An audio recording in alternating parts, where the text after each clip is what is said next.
This is Chthonia, the world of the dark feminine.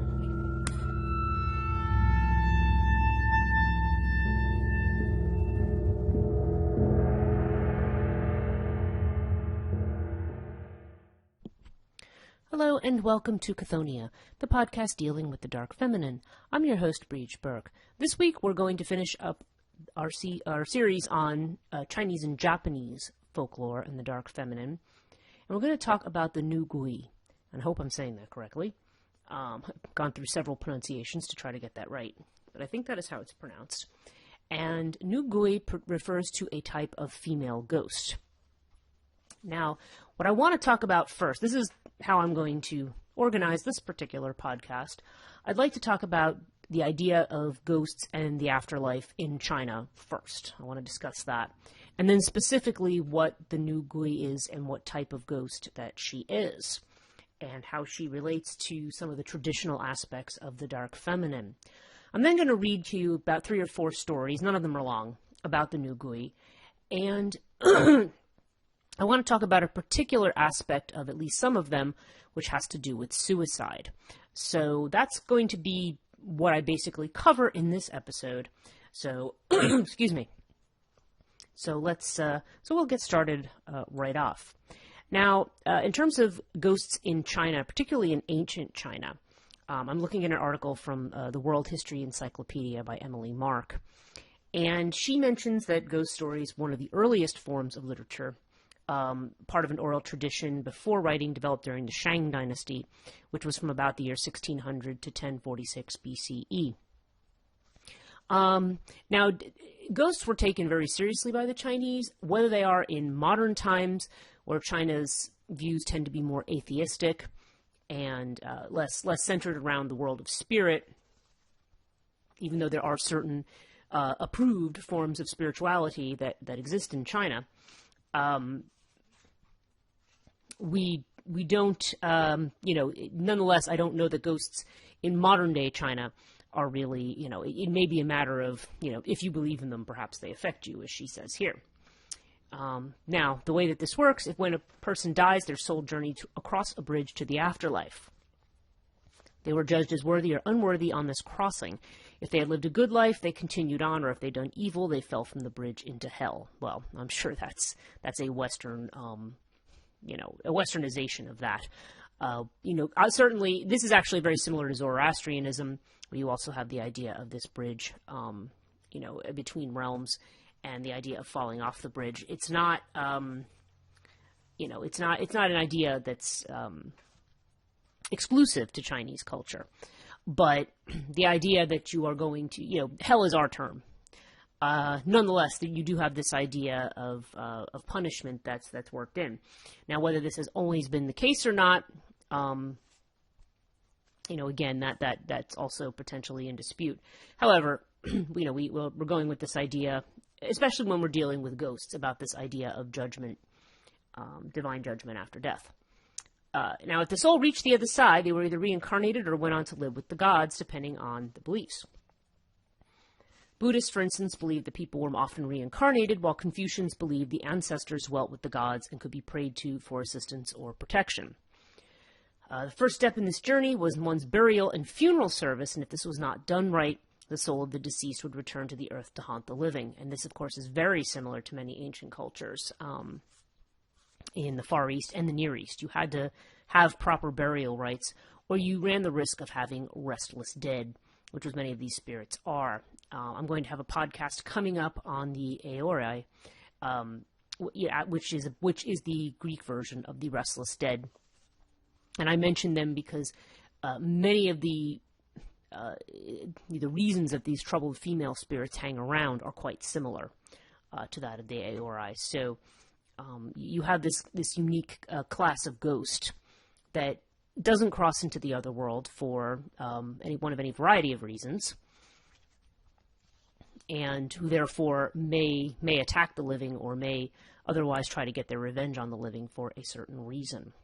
So, okay, the importance of proper burial. In China, the ground under the earth was considered the property of the gods. Cemeteries were located outside of towns and cities in rural areas, and there were earth spirits known as tudigong, as there were anywhere else. One could not just go and dig a grave without honoring the gods. So you had to write up a contract, purchase the plot from the gods and spirits.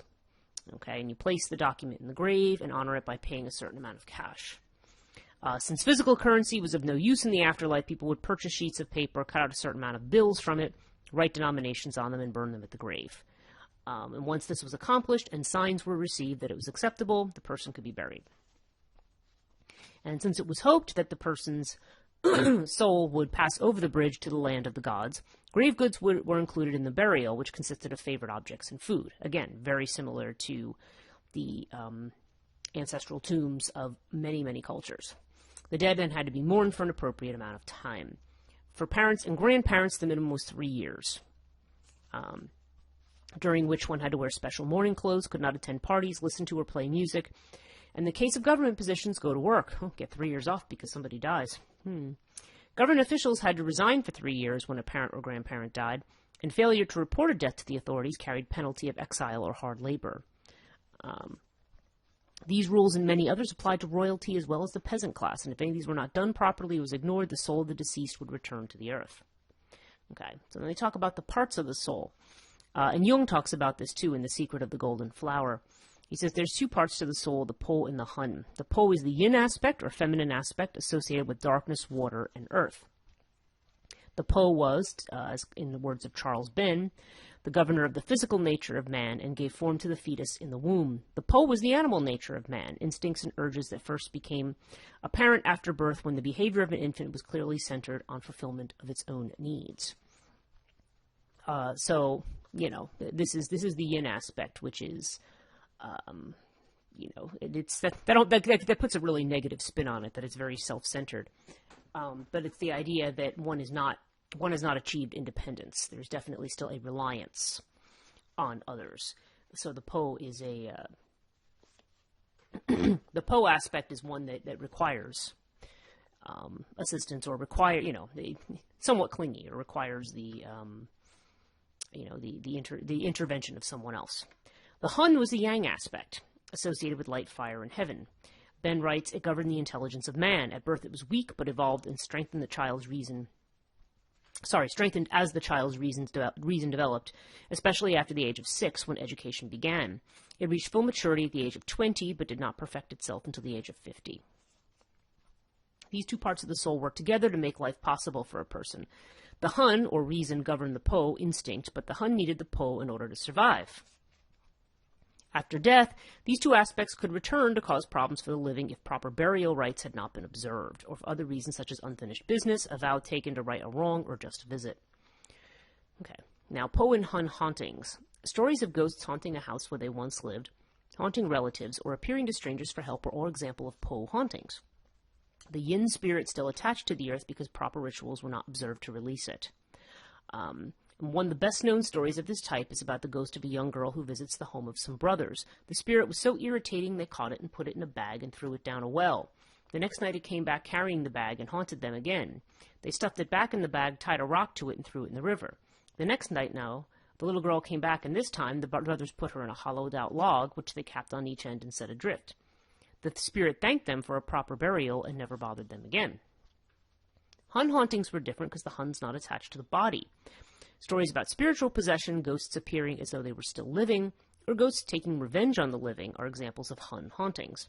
Since the Hun was the rational part of the person, their personality was also thought to be the part of the person affected by illness in life, and the quote-unquote astral self would appeal to others in dreams after death. Which is going to be interesting when we talk about the Nu Gui, because they are definitely female spirits who are there to take their revenge on the living in a lot of cases. Okay.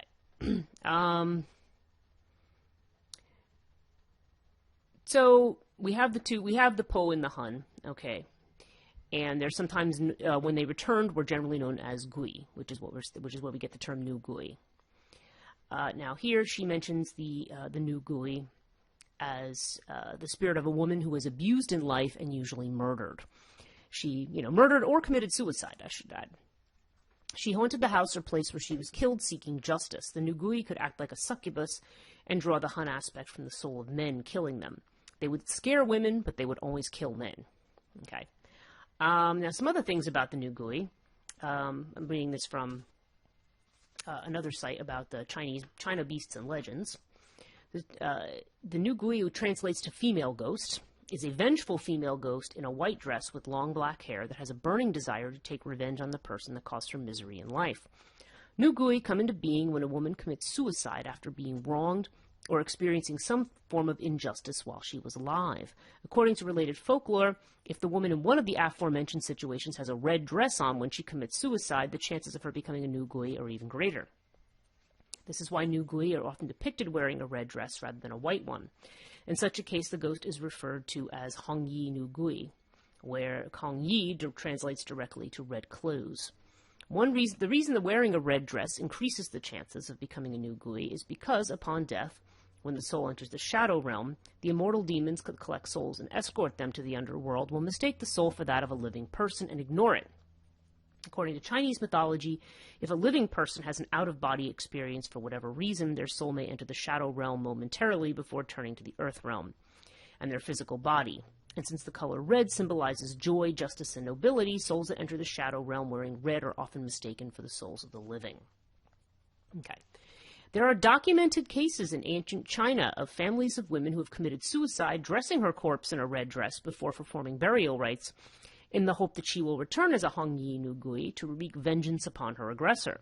However, as tempting as this may seem, especially if the aggressor is known to the family and there is little they can do for themselves, for example, if it were a high-powered official, to wish a soul to become a Nu Gui is to wish upon them an eternity of torment.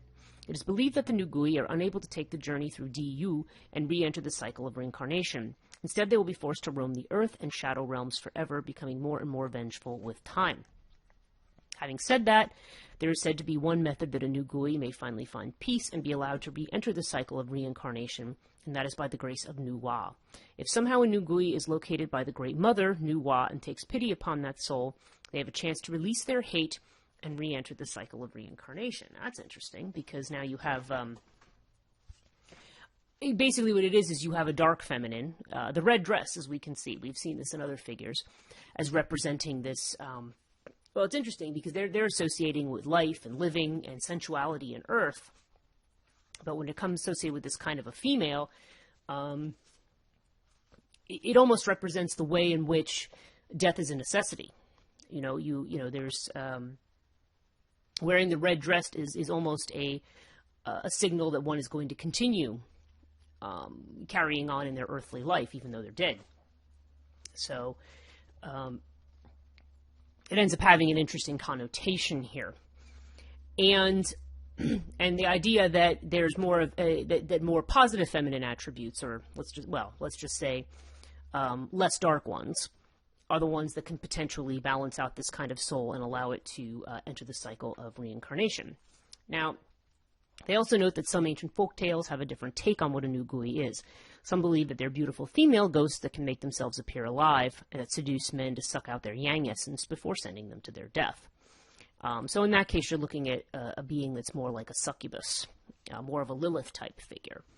And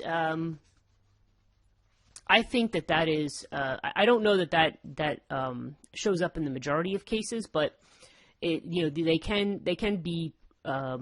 you can have either kind of representative figure. In short, the Nu Gui is a female restless spirit of some type, and very similar to other cultures as well, as we will see, or if you've listened to some of the other podcasts on night hags, the hanging virgins, and other things that I have recorded, you do find that the idea of these female restless spirits as wreaking havoc, as interfering with families, stealing children, all of these things that can go on with these spirits, these very angry, because one of the chief attributes certainly of the Nu Gui is that they are angry. And in their anger, they're seeking revenge. Okay, so they're not, they can be representative of that unresolved anger, as we see. Okay, so what I want to do next is I want to read a couple of Nu Gui stories. I think I have, let me see how many I have here. I have 1, 2, 3, and 4. I have 4 stories, and some of them are really, really short. So So let me let me read some of these. Now, these are actually from a collection censored by Confucius. We're going to talk about Confucius in a minute and these types of spirits. But these are particular ghost stories that, because as was just noted, ghost stories are very much a part of Chinese literature.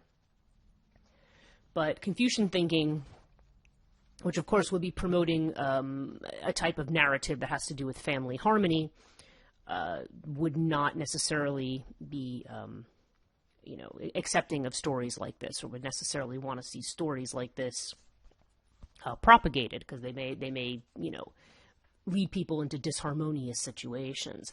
That said, Confucianism may, to a certain degree, contribute to certain types of death or suicide in its way of thinking.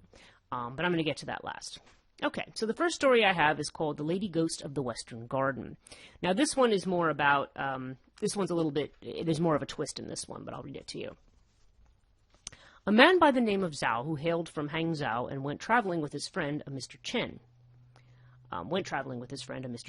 During their journey, they stopped by the Han River and stayed with a local gentry family. Although it was nearly autumn, the summer heat lingered, making the rooms they were given feel rather stuffy and cramped. There were, however, several tidy little houses in the western garden of the residence. These faced the hills and a lake and generally looked a lot cooler and quieter than their present rooms. So the two men had moved their beds into one of the little houses and slept very well indeed. One evening they decided to take a walk in the cool of the evening to admire the moon, and it was about the second watch by the time they had returned. Before they had completed their preparations for sleep, they heard footsteps in the courtyard and then the sound of someone slowly reciting a poem. The spring flowers have gone, the autumn moon is here. Glancing round I see distant Mount Wu, and the hair on my temples continues to gray. At first they thought it might be their host taking a walk, but the voice was not at all like his, and so they quickly put on their clothes and peered out into the moonlight. There before them was a beautiful woman leaning gracefully against the fence. The two women whispered their surprise, for neither had heard mention of such a woman in the household. She wore clothes that were clearly not the contemporary fashion, so they deduced that she was either a ghost or spirit. Chen, a youthful sort who was easily aroused, said carelessly, "She's so incredibly beautiful, I really couldn't care if she's a ghost or demon." He then called out, "Look here, my beauty, come in and chat with us for a while." From outside the courtyard came the reply, "Why should I come in? Why don't you come out?" Chen grabbed Zhu by the arm and rushed outside. Strangely enough, there was nobody there. So they called out and followed the direction of the reply. This continued for a while, and soon the two men found themselves among trees. Peering through the darkness, they suddenly saw a woman's head hanging from a willow tree. They screamed in horror, only to see the head fall to the ground and bounce towards them. They rushed back into the courtyard with the head close on their heels, slammed the door shut, and pushed against it with all their might to prevent the head from breaking through. Undeterred, the head began to gnaw ferociously at the door, grinding and crunching. Just when the men thought the head was going to catch them, a rooster crowed, signaling the new day. Instantly the gnawing ceased, and the head bounded back toward the lake and disappeared. As soon as it was well and truly light, Chen and Zhu moved their bedding back into their former cramped rooms. Both men were sick for more than 10 days after this episode. And incidentally, yes, there's this idea of encountering this particular kind of energy can make you physically ill. It creates an imbalance in the body. So we have, in this case, we have the idea of the pursuing head. You do see stories like this also. I've seen it in certain Scottish and English folk tales as well, of the head that, it's almost like a goblin head that bounces towards you. Okay, so the next one is called The Nailed-Up Specter Makes Good Her Escape. In Zhejiang County, there was a bounty hunter by the name of Yin Qian, who was famous for his success in apprehending thieves. His technique involved lurking in the dark recesses of the village while waiting for his prey to pass. Then when the thief least expected it, Yin Qian would leap out and make his arrest. One day, as he was walking toward the village, a person carrying a length of rope brushed past him in a hurry. Yin suspected criminal intent, so he followed the figure outside of a house. His quarry then jumped the short wall and entered the courtyard. Yin thought to himself, "I probably won't get any bounty payment if I hand this fellow over to the authorities, but if I wait a while, I may be able to get my reward by relieving him of his loot." A short while, Yin's suspicions were aroused when he detected the muffled sounds of a woman crying. He promptly jumped the wall and from his vantage point in the courtyard observed a seated woman staring at her likeness in a bedroom mirror. Also visible to Yin was a woman with matted hair who was balancing on the roof beam directly above the seated lady, trying to catch her with a noosed rope. Yin realized instantly that he had stumbled upon the ghost of a woman who had hanged herself, and that the ghost was trying to find a replacement soul. With a great shout, he threw open the gates and burst into the house. All the various members of the household and even some of the neighbors came running to see the cause of the commotion and listened in surprise as Yin explained. When they checked out the woman in question, they did indeed find her hanging by the neck from a rope attached to the roof beam. They quickly untied the rope and set about reviving her. To display the depth of their gratitude, the woman's father-in-law and aunts held a sumptuous banquet in Yin's honor. When the feast had ended, Yin set off for home along the same road he had traveled earlier in the day. It was not yet light when he heard behind him a rustling sound. He turned and saw this very same ghost following him, still clutching her rope. The ghost cursed him. "I was going to take that woman. It was none of your business. Why did you break my spell?" Using all her strength, she then tried to tie up Yin with her rope. Yin was a courageous fellow, and he tried to fight her off. Curiously, whenever his fist hit the ghost, it was enveloped by an eerie chill that carted the sickly stench of blood. As the sky lightened, the ghost, still beating her rope, began to tire. Yin, on the contrary, found his strength and courage increasing. Seizing this opportunity, he grabbed the ghost and tightened his grip. An early morning passerby was treated to the spectacle of Yin discharging an incessant barrage of abuse at a piece of rotten wood he was clutching to his chest. Drawing nearer, our curious passerby saw Yin shake himself as if waking from a slumber, then drop the piece of wood to the ground. Yin was incensed and explained that a ghost had lodged itself inside that piece of wood. He declared, "I won't let this block of wood get off so lightly." On returning home, he promptly nailed it to a post in his courtyard, and each night hereafter he would hear cries of pain and sounds of piteous weeping coming from the post. Several days later, Yin's courtyard was filled with a group of people whose object was to persuade Yin to show clemency towards the ghost. From their childlike screechy voices, Yin concluded these were fellow ghosts and promptly disregarded their pleas for mercy. One of these ghosts shouted to the block of wood, "Lucky his lordship only nailed you up. If he ties you with rope, you'd really be in pain." At this, the other ghost bristled and muttered, "Be quiet. Don't say things like that. What if Yin heard you?" Later, Yin exchanged the nails for a rope. That night, the courtyard was free of weeping and wailing. When Yin examined the piece of wood the following day, it was clear the ghost had made good her escape. So that's interesting. She has a group of ghosts who help her escape. But she is... But here we see the idea of a Nu Gui who is looking for a replacement soul. So she's looking to take the soul of this woman. I'm not sure if that mean that this woman would take her place in the underworld and allow her to finally, or take her place roaming so that she could finally go free, or if this was just simply another means of devouring a lost soul. I'm not clear on what the intention there is of having a replacement soul. The idea of a replacement soul usually does mean that one is freed from the effects of the afterlife or the underworld in most cultures. So whether it means that here or not, I'm not 100% sure, but that is an interesting outcome to this one. Okay, the next one's called Helping a Ghost Get Revenge. The express postman in the Bureau of Salt Transport was a man by the name of Ma Jizian. In the course of his employment, he had become quite wealthy, so he purchased for his son, Huan Zhang, a position as a minor official.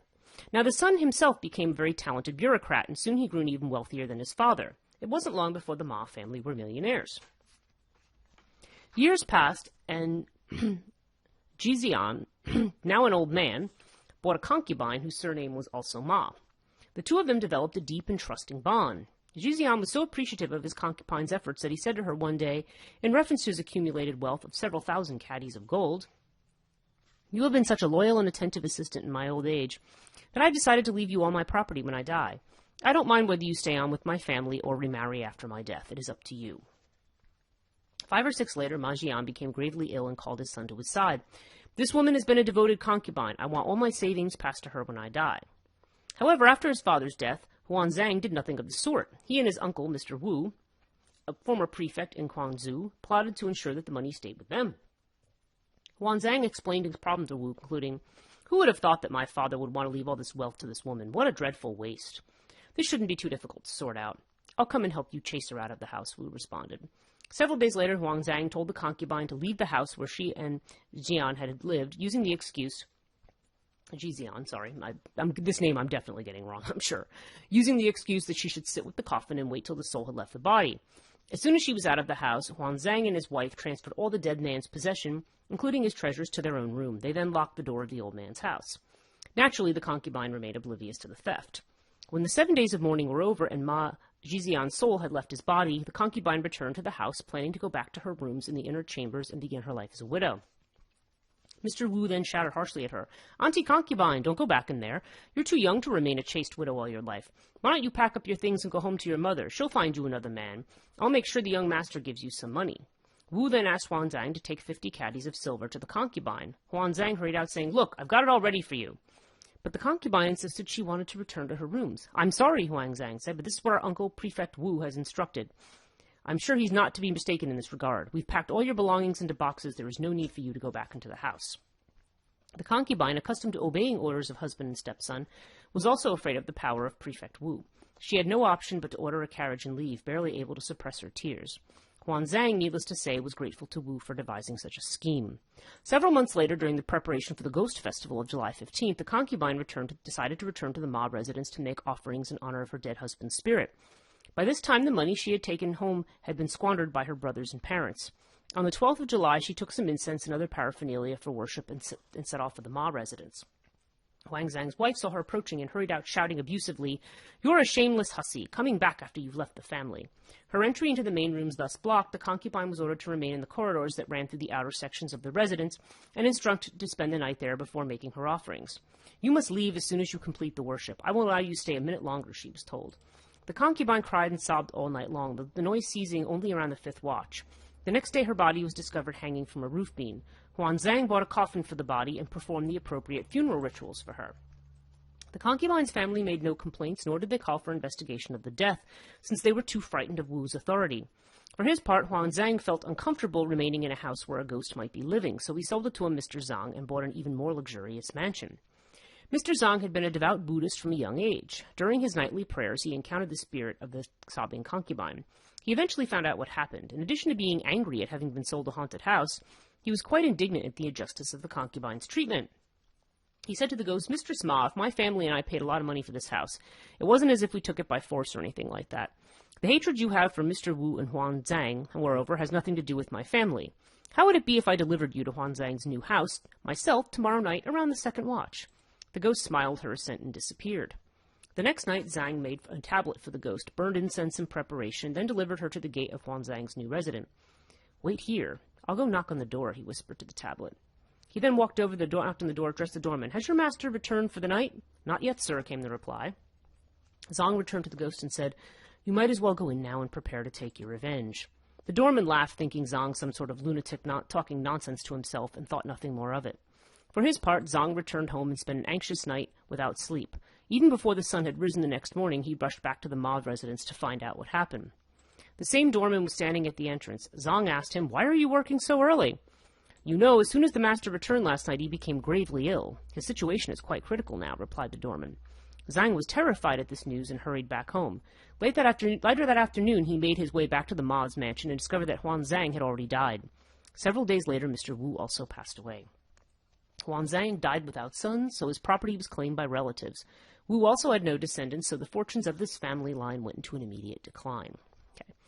So here's a case of a woman who's wronged, and through her efforts, through her ability to get into the house of the those who wronged her, she is able to destroy their family, which in a society that has very strong Confucian principles, even if you're talking about people who practice Buddhism or other Shintoism or other religions, that very Confucian idea definitely places the family unit as the sort of center of everything, the center of life, and the center of societal perfection. So this idea of disturbing that in the way that the son did has now led to this kind of his maltreatment of the feminine has led to the complete dissolution of his family lines. And no use for his money, by the way. Okay. So the last one is very short. It's called Revenge of the Wronged Wife. In Hangzhou, a coppersmith by the name of Zhu Songnian opened a store in the wealthy suburb of Jianlin Bridge. When he was only 32 years old, he suddenly became extremely ill. His sickness grew worse and worse. Everyone fully expected him to die.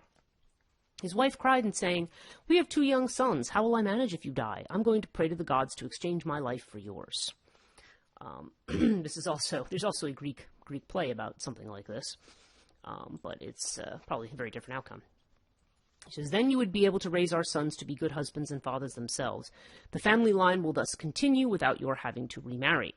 Zhu agreed to her plan, so the wife went to the city god's temple to say her prayer. Then she returned home to pray to her husband's ancestors, so they would be aware of the exchange she hoped would occur.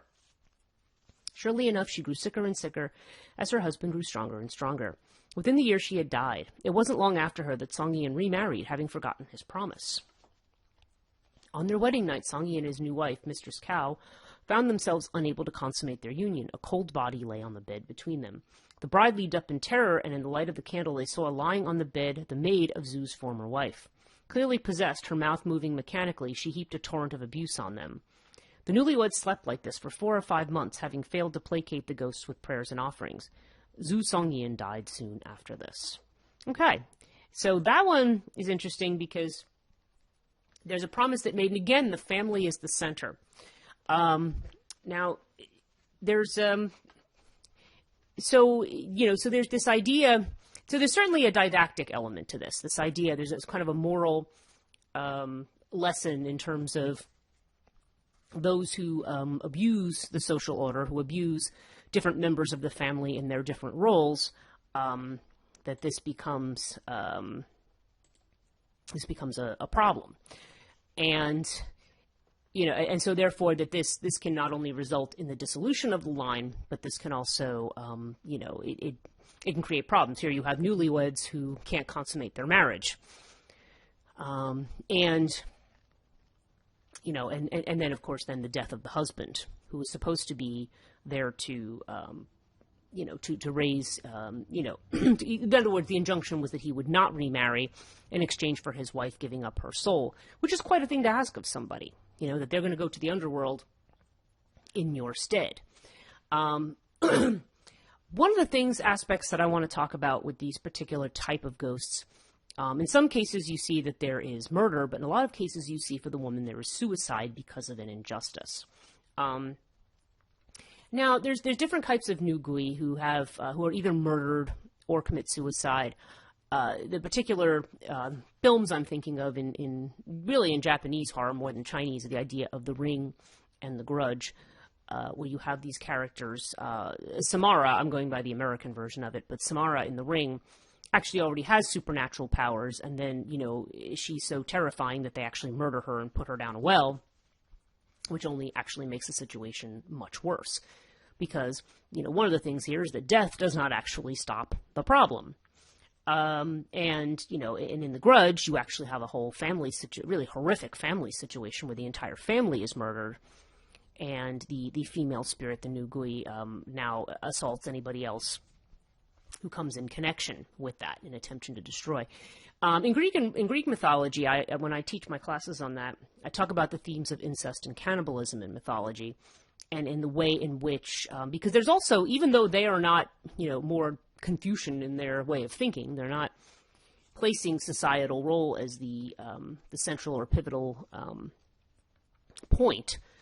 Nonetheless, the disturbance of the oikos, or the household in Greece, you still have this this idea of you still see a lot of this mythology about the way in which these behaviors that are extreme are means of dissolving the family. So, for example, incest is often a means of keeping the family from expanding outside its circle, with, of course, disastrous results. And cannibalism is usually practiced in these between father and son, in which case, this is the idea that the son you gave birth to is now no longer able to propagate. And we see similar theme in the stories about the idea of the Nu Gui coming in and saying, okay, things were going along, and, but then somebody decided that, they were going to be greedy, or they were going to upset the proper rule and the proper form of things, and so therefore, as a result, they lose everything, including their lives and their wealth. But the suicide theme, it's interesting because in the West, we tend to look at suicide, like in Dante's Inferno, for example, okay? the suicides are, sort of like this kind of petrified forest in hell. Because the idea in that kind of theological thinking is that a suicide is somebody who doesn't, who does not have respect for the fact that they are God's creation. So, and they're not grateful for the life that they have. So, by ending their life, it's like it's like a fu to God. So that person is punished for not valuing the life that they have. Now, in Chinese thinking, now again, if you take religions like Buddhism and put that aside, Confucianism, and even Taoism does not necessarily, like we do, like we seem to in the West, we have this thing about life at all costs. Which again, we all enjoy being alive, and, we all like life, but, so that's why I think we're so manic about things like abortion and, assisted suicide at death, or taking people off, life support and things like that. There are at least some people who practice certain religions that just, it's like, no, that person has to be kept alive at all costs, even if they have no actual life. That's really not the view in Far Eastern countries. Confucianism is more, as it's been pointed out, I'm looking at an article from Zhi Zhang called The Gender Ratio of Chinese Suicide Rates, an explanation in Confucianism. And this is in this journal called Sex Roles from 2014. This one is, what he's focusing on is the fact that in China, curiously, the female suicide rate is higher than the male suicide rate. And he's trying to look for the reasons why that might be the case. Now, you've got several factors at play here. One, you have in China, okay, if you're talking about modern China is communistic and atheistic, okay? So there's no religious attachment to the idea of the soul. Okay? In Confucianism, you have, there's definitely a discussion. Let me see if I can find the, yes, okay. There's these ideas about ending one's own life. And it says, filial piety demands that Chinese persons, number one, venerate parents. Number two, care for their own body. The body, the limbs, the hair, the skin are given to one by one's parents. There to them no injury should come. And three, not die before the parents. The white hairs should not go to the funeral of the black hairs. A son should not die before his parents. Okay. So Confucianism definitely frowns on that. That said, there's a tradition in both Japanese and Chinese, this kind of thinking about the idea of honor. Okay, so there may be cases where, while, in general, we may say, yes, these things should not happen. Nonetheless, sometimes suicide is seen as a remedy for a difficult particular situation. Let me see if I can find that. Yes, okay, so in terms of male suicide, it said okay, so this is from an article on suicide in China from Wikipedia. It says, for male members in the Han, physical mutilation and suicide were among the highest crimes, threats not only to the self but to the lineage.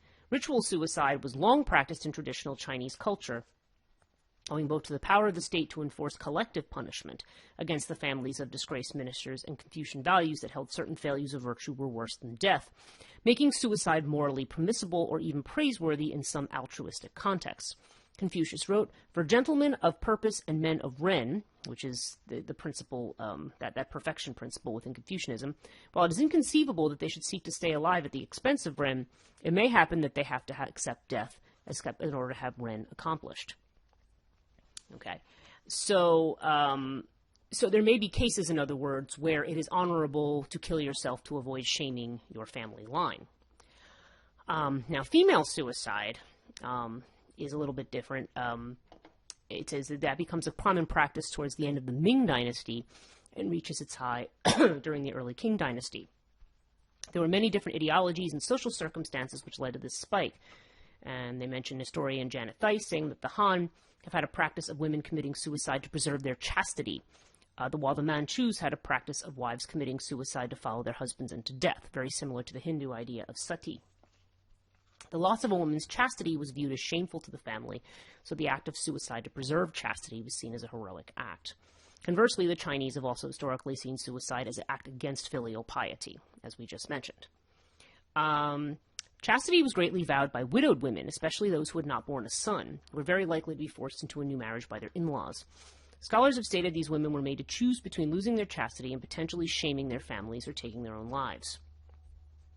Eventually, this type of ideological thinking came to the point where some women felt their only option to obtain glory was to kill themselves and become a martyr.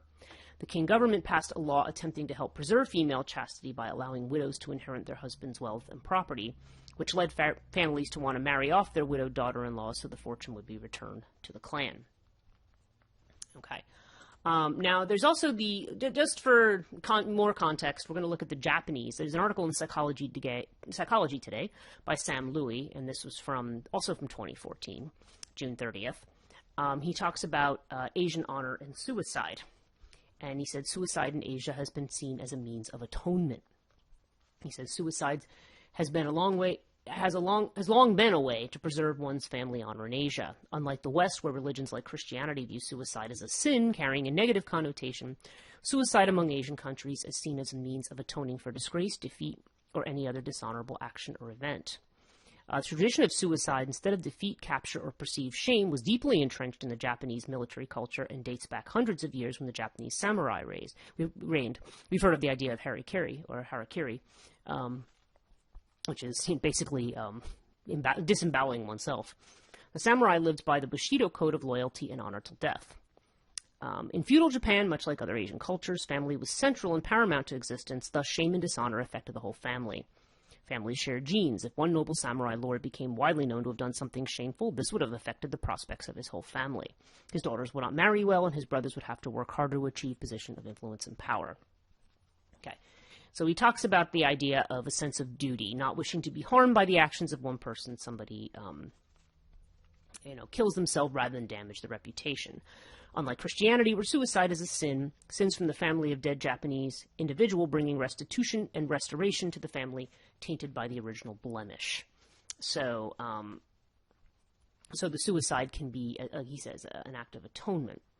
It says, not surprisingly, this view of suicide as a means to preserve your family and culture's honor still permeates among the Japanese. According to the World Health Organization, Japan has the highest suicide rate among Asian countries, with more than 30,000 Japanese killing themselves every year. Taking your life is seen as an honorable way of atoning for public disgrace, an expression of one's deep sense of shame. Suicide in Japan, often misunderstood in America, is the ultimate means of taking responsibility for having brought shame to one's group. Okay, so he mentions this. What I find interesting is this, well, first of all, there's some discussion about the Chinese numbers now, whether or not, because now suicide rates there appear to be very, very low, but they do seem to be somewhat underreported, and it is contradicted by some other research. Okay, so I'm just reading from this article by Ji Zhang on gender and suicide. It says, the incidence of suicide is vastly higher among males than females of all age groups in most of the world. Now, of course, we see the reverse over here. It's commonly believed that suicide as a violent act against a human being is masculine, and that's why it happens more in males than females. Therefore, males are more likely to end their lives through effective violent means, guns, jumping, hanging, etc., while females primarily use less violent methods, such as overdosing. Some have also ascribed the disparity to inherent differences in male-female psychology. Greater social stigma against male depression and lack of social networks of support and help with depression can be identified as a key reason for higher suicide rates in men. But that said, we also see this, so the question then becomes why the disparity with women. And what this author is postulating is that you have the Confucian ideals for the woman, okay? It says men and women are expected to behave differently in terms of life goals, ethics, works, morality, family, and interpersonal relations. A Confucian society is more of a man's world where men's ambitions, success, and achievements are encouraged and valued more than those of women. At the same time, in modern Chinese society, you don't necessarily have that level of inequality. It's sort of like women are expected to uphold those traditional values, But at the same time, they also expected to be individuals and to function on their own in the way that men traditionally were. And so he suggests there could be a psychological frustration of women who value traditional roles but appreciate the equality, or what he's calling it equalitarianism. I think he means egalitarianism in modern societies at the same time. So, so it's interesting that, you know, that we're talking about higher female suicide rates in China. And of course, again, in a modern society, we can talk about ghost stories. It's not that there aren't people that still don't believe in those things. It's not that there aren't, that these stories still aren't told. And they make their way, again, into these kinds of horror movies and these things.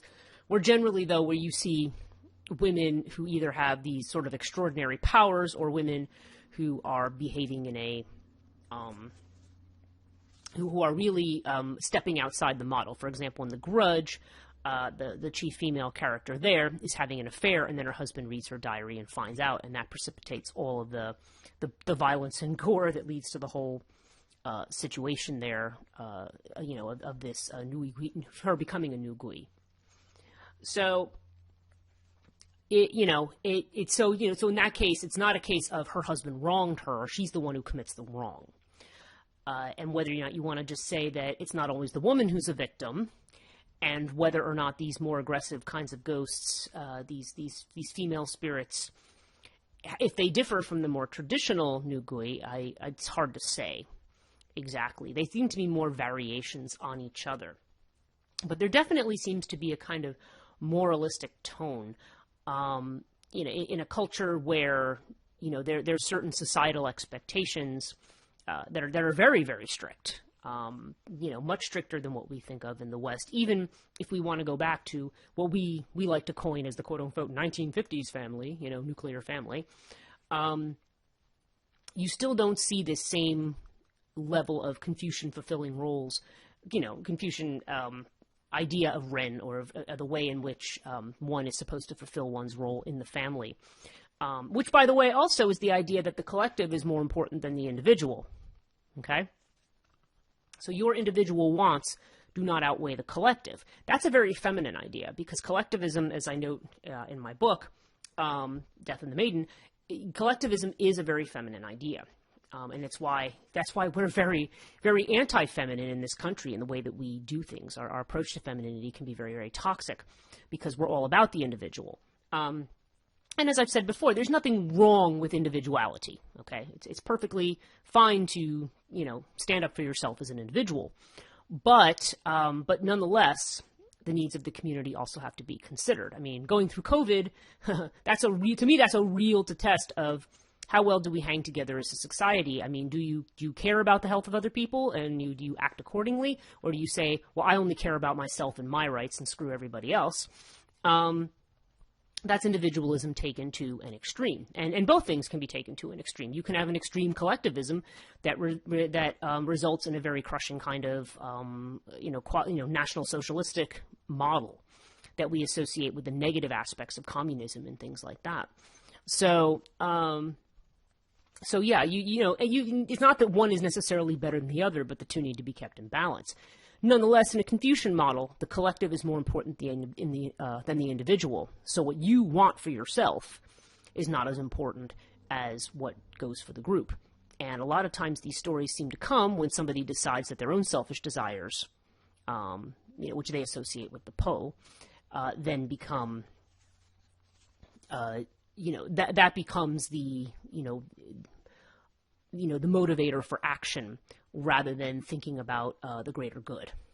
So these tales definitely do seem to have a moral inflection, but I think on a deeper level too, we go back to these archetypes of masculine and feminine, and the interpretation of feminine that you have. First of all, you have the Taoist interpretation, but then the Confucian, which tends to, at least in a social sense, put the feminine on a lower footing. It's definitely more rationalistic in its tone. One of the reasons I say that, the uber-rational approach to things is problematic.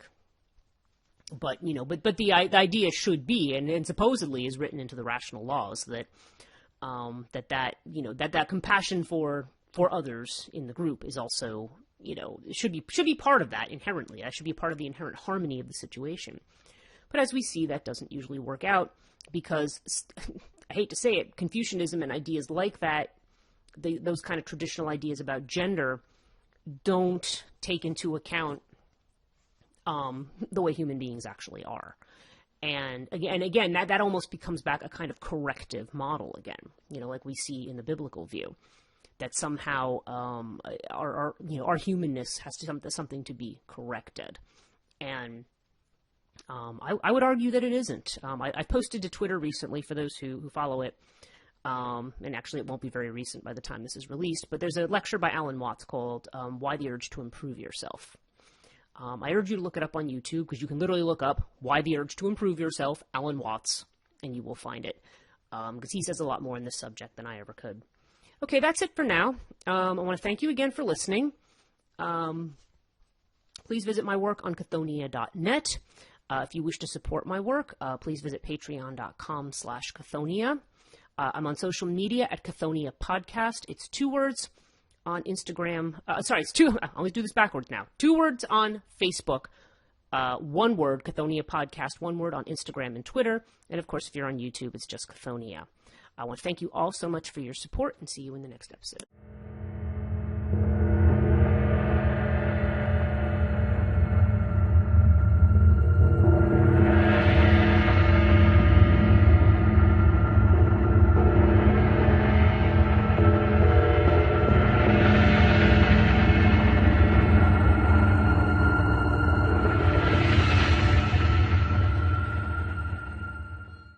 Attention to destroy. In Greek mythology, when I teach my classes on that, I talk about the themes of incest and cannibalism in mythology.